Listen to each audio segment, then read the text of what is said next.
বলছি কি, যা গরম পড়েছে এইখানে তো থাকাটাই দায় হয়ে যাচ্ছে। উফ, আর যে পেরে উঠছি না। মনে হয় আপাতত এখান থেকে কদিনের জন্যে। মহারাজ, বাইরে রাজ্যের প্রজারা জড়ো হয়েছে, সকলে মিলে বিক্ষোভ করছে। একবার একবার শিগগির আসুন মহারাজ, নইলে সাংঘাতিক কিছু একটা ঘটে যাবে। কি হলো? আবারও কোনো সমস্যা হলো নাকি?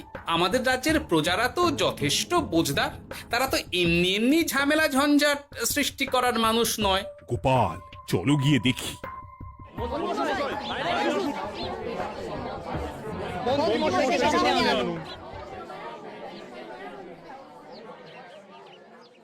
কি ব্যাপার, তোমাদের কি সমস্যা হয়েছে? এইভাবে বিক্ষোভ করছো কেন? মহারাজ, মন্ত্রী মশাইকে সামনে আনুন, তারপর বলছি কি হয়েছে না হয়েছে। সেরেছে। আরে আমাকে ডাকছে কেন? আচ্ছা, বলছি তোমরা একটু শান্ত হও। আমি বুঝতে পারছি তোমরা কিছু একটা কারণে খুবই অসন্তুষ্ট হয়েছো, তাই সেই জন্য বলছি আগে শান্ত হও, তারপর বলো মন্ত্রী মশাইকে কেন খুঁজছো, উনি কি করেছেন? গোপাল দাদা, তুমি তো জানোই রাজ্যে যা গরম পড়েছে, তার জন্য খাল বিল পুকুর নদী নালা একেবারে শুকিয়ে গেছে, চারিদিকে জলের হাহাকার। হ্যাঁ হ্যাঁ, সে তো জানি। গত সপ্তাহে এই সমস্যার কথা জানিয়ে মহারাজকে অনুরোধ করে গিয়েছিলাম যে রাজ্যের বাঁধটা যাতে খুলে দেওয়া হয়। কেন? আমি তো তোমাদের কথা রেখেছি। আমি তো দুদিন আগেই মন্ত্রীকে পর্যাপ্ত পরিমাণে মোহর দিয়ে বাঁধ খোলার কাজে পাঠিয়েছিলাম। কেন, উনি কি বাঁধ খোলেননি? সেইটা ওনাকেই জিজ্ঞাসা করুন।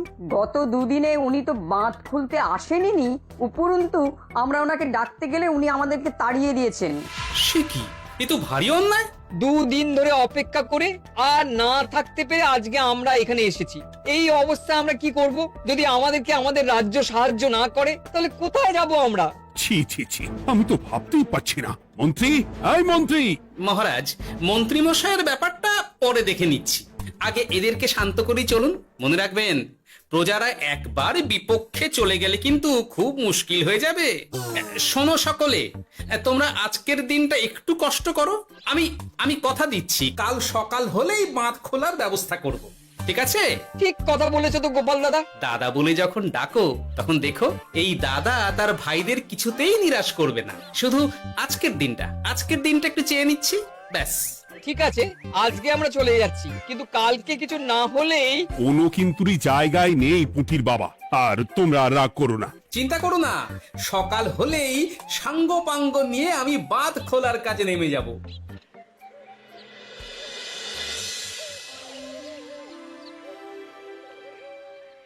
ছি ছি মন্ত্রী, তুমি এইভাবে আমায় মিথ্যে বললে।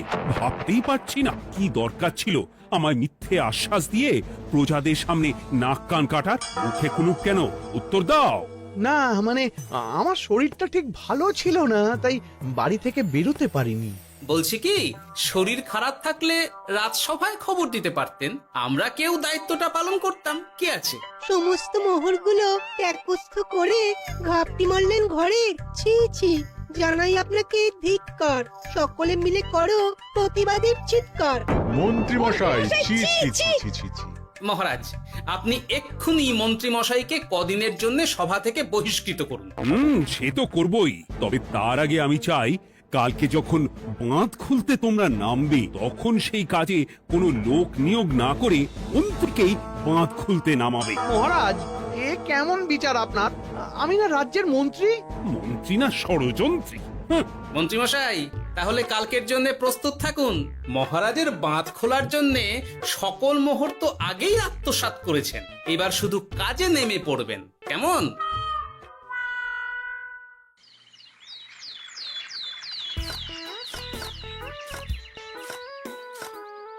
ওহ গোপাল, এইবারে ছেড়ে দাও, আর পাচ্ছি না।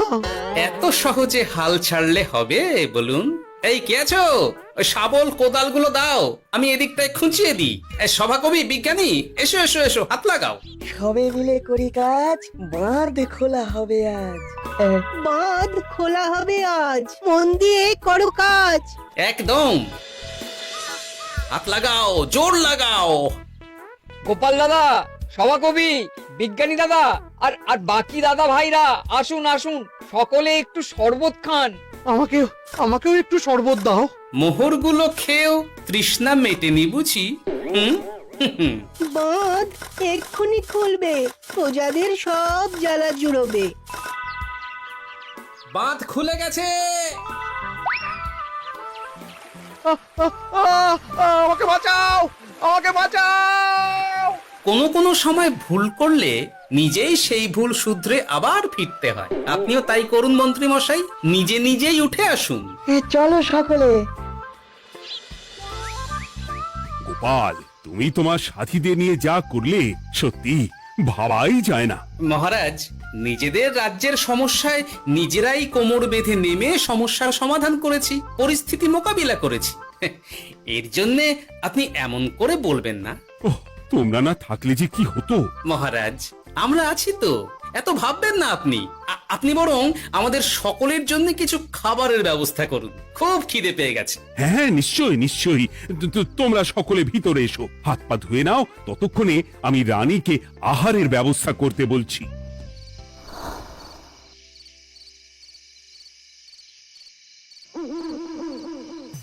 ওমা গো, ওমা বাঁচাও, কি শরীর খারাপ তাই না লাগছে গো।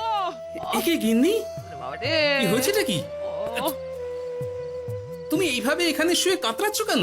বলি তুমি এসেছো? হ্যাঁ, এই তো আমি চলে এসেছি। কি হয়েছে গিন্নি? তোমার কোথায় কষ্ট হচ্ছে? গরমে হাঁসফাঁস করছি গো, পারছি না।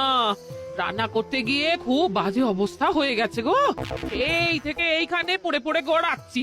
ওহ, ঠিক আছে, আজ আর রান্না করতে হবে না গিন্নি, আমি রাজবাড়ি থেকে খেয়ে এসেছি। বাহ, নিজে খেয়ে এসেছো বলে আর রান্না করতে হবে না বলে দিলে, হ্যাঁ? এদিকে রাত্রে আমি খাবো কি সে খেয়াল আছে? হ্যাঁ হ্যাঁ, খেয়াল আছে, খেয়াল আছে। যাও, আমার জন্য রান্না চাপাও আর একটু জল দাও। দেখো, এত গরম পড়ে কৃষ্ণনগরের অবস্থা শোচনীয় হয়ে গেছে। বয়স্ক লোকেরা কোনো কাজই করতে পারছে না। সত্যি তো, এই গরমে রান্না করাটা খুবই কঠিন গিন্নি। কি বললে? আমি বয়স্ক লোক? আমার বয়স হয়ে গেছে, তাহলে নিজে কি? হ্যাঁ, এই না না গিন্নি, আমি তোমায় কিছু বলিনি। আমি গোটা কৃষ্ণনগরের সাধারণ বয়স্কাদের উদ্দেশ্যেই কথাটা বললাম। তোমার তো বয়স হয়েছে বলে মনেই হয় না গিন্নি। ও তাই বলো?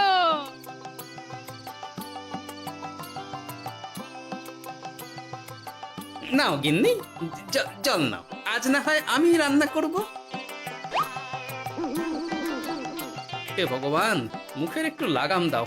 এইভাবে যখন তখন সত্যি কথা বলিও না।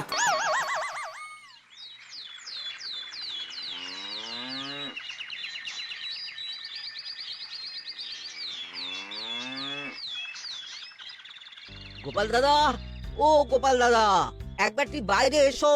মহারাজ জরুরি তলব করেছেন। আবার কি হলো? গোপাল দাদা, গিন্নি, একবার ও বাইরে গোপাল গিয়ে দাদা। দেখে আসি, বুঝলে? পেয়াদা এসে অনেকক্ষণ থেকে ডাকছে। ও, গোপাল দাদা, আচ্ছা গিয়ে ও গোপাল দেখো। দাদা। ও গোপাল দাদা, গোপাল দাদা, ও গোপাল দাদা। আরে তুমি এক্ষুনি একবার প্রাসাদে চলো, রানীমার খুব শরীর খারাপ করেছে। মহারাজ তোমাকে খবর দিতে বললেন। ঠিক আছে, তুমি যাও, আমি আসছি।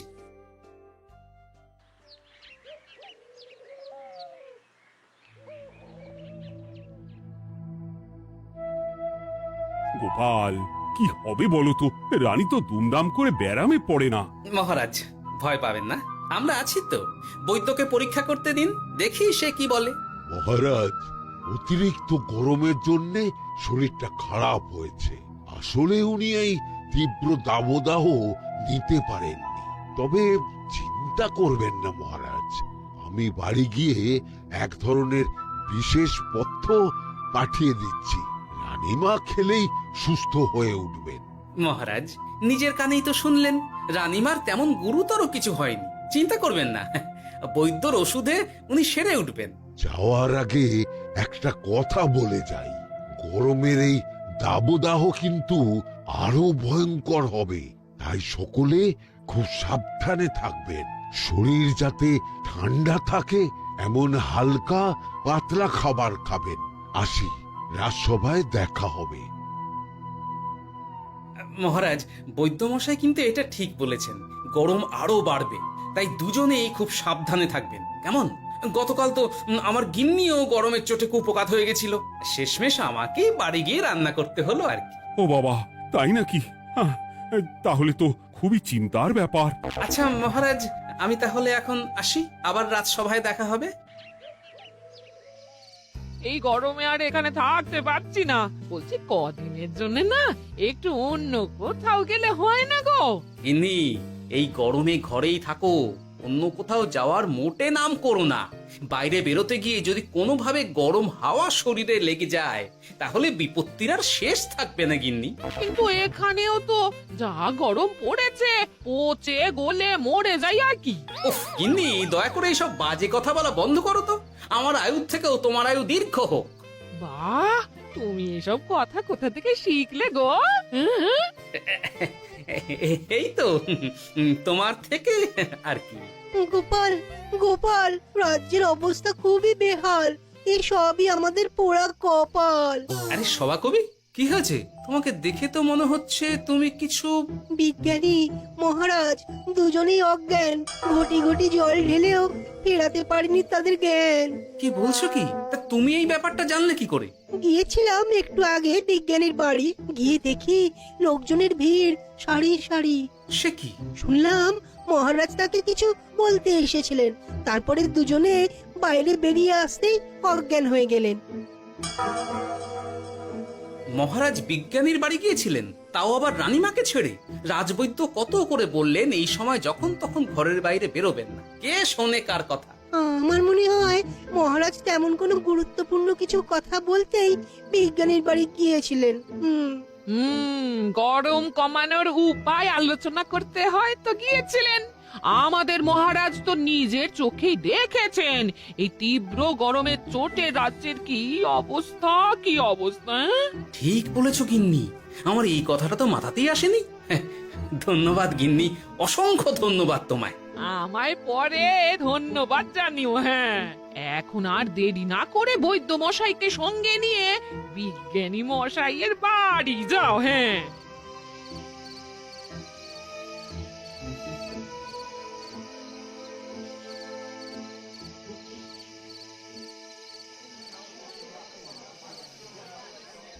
কি বুঝছেন বৈদ্যমশাই? খুব একটা ভালো কিছু বুঝছি না গোপাল। দেখো, সত্যি বলতে ওই কৃষ্ণনগরের অবস্থা খুবই বাজে। তাই এখানকার মানুষেরা একে একে অসুস্থ হয়ে পড়ছে। বাইরের অবস্থাটাও তো ভালো নয়, বুঝতেই পারছো। এখন সান্ধ্যকালীন হাওয়াতেও গরমের তাত রয়েছে।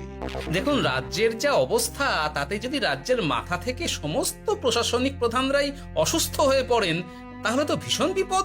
সে তো বটেই।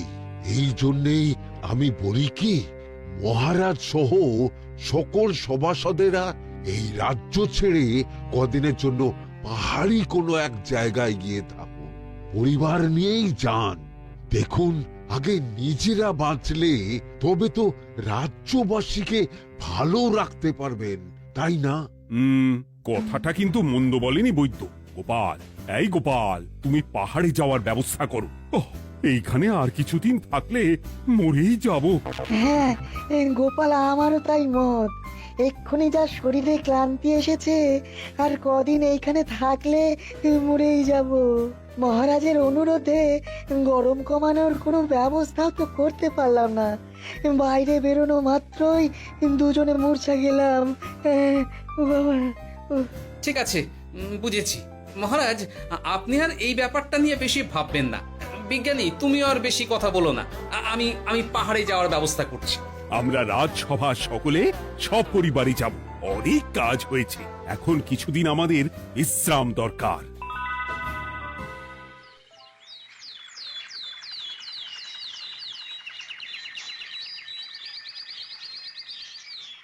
কি গোপাল, মন্ত্রীকেও তুমি আমাদের সঙ্গে নিয়ে যাচ্ছ?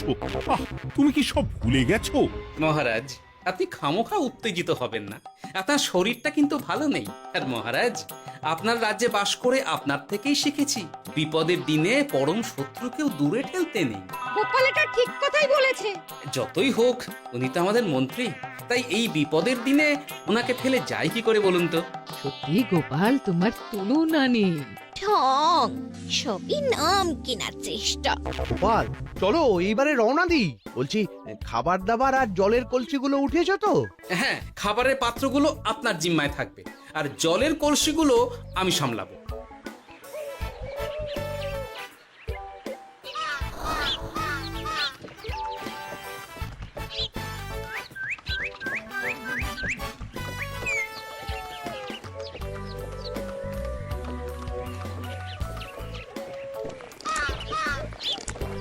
কি গো, তুমি খাবার ছেড়ে শুধুই জল খাচ্ছ?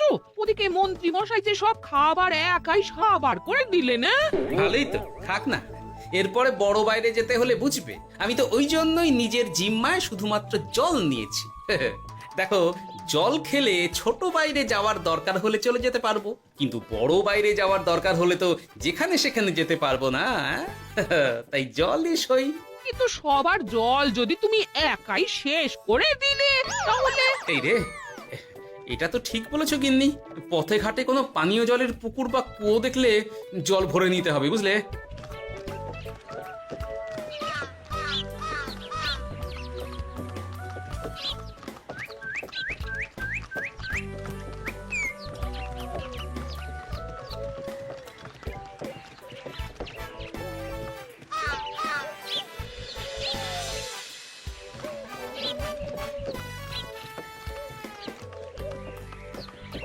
সকলে আসুন, দেখুন দেখুন মহারাজ আমার মূর্ছা গিয়েছেন, আসুন। সে কি, কৃষ্ণনগর পেরিয়ে এসেছি, এখন এই অচেনা অজানা জায়গায় এসে মূর্ছা গেলেন? গিনি চলো তো শিগগির গিয়ে দেখি। কেউ ঘাবড়াবেন না, মহারাজের শরীরটা আসলে খুব দুর্বল ছিল তো, তাই মূর্ছা গিয়েছেন। তবে চিন্তার কিছু নেই, আমি এক ধরনের পথ্য দিচ্ছি, এটা খেলেই উনি আবার সুস্থ হয়ে যাবেন। ঠিক আছে বৈদ্য মশাই, আপনি তাহলে যত তাড়াতাড়ি সম্ভব পথ্যটা তৈরি করুন।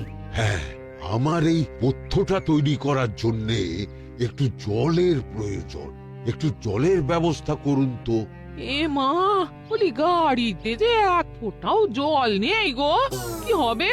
এই গোপাল, তুমি একাই সব জল খেয়ে বসে আছো? হ্যাঁ গোপাল, এখন এসব বাদ দাও, চলো একটু জলের ব্যবস্থা করি।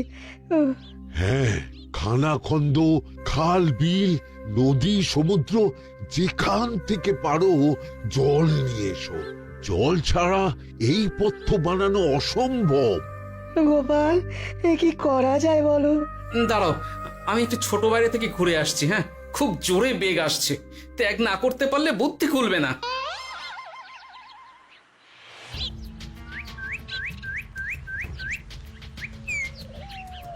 ওদিকে একটা পাত কুয়ো দেখতে পাচ্ছি মনে হচ্ছে।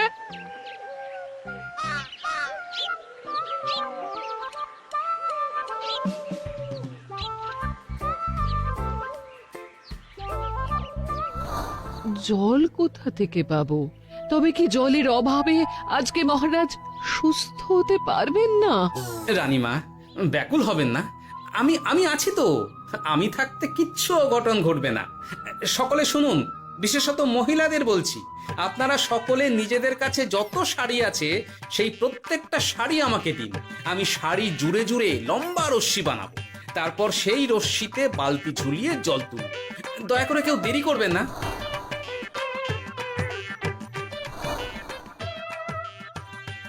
এই নাও আমার 5খানা শাড়ি। হ্যাঁ, এই নাও আমার 10খানা শাড়ি। আমি বাবা আমার লতা পাতা মিনি করা শাড়িগুলো দেব না। যা পারো করো, আমি বড় বাইরেতে যাচ্ছি। ওমা, বিপদের দিনে শাড়ি দেবে না? গায়ে জোরে নিয়ে আসবো। হ্যাঁ,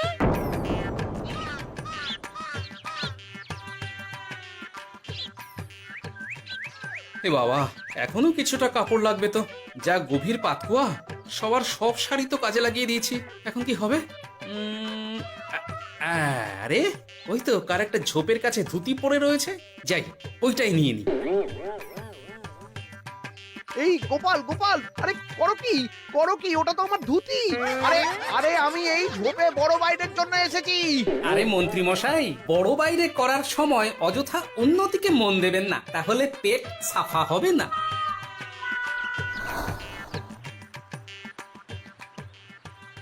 গোপাল, তুমি ছিলে বলে এই যাত্রাতে রক্ষা পেলাম। ভগবান তোমাদের অনেক অনেক মঙ্গল করুক। এই দেখো না, ওরা না আমার লতা পাতা আঁকা শাড়িগুলো নিয়ে নিয়েছে।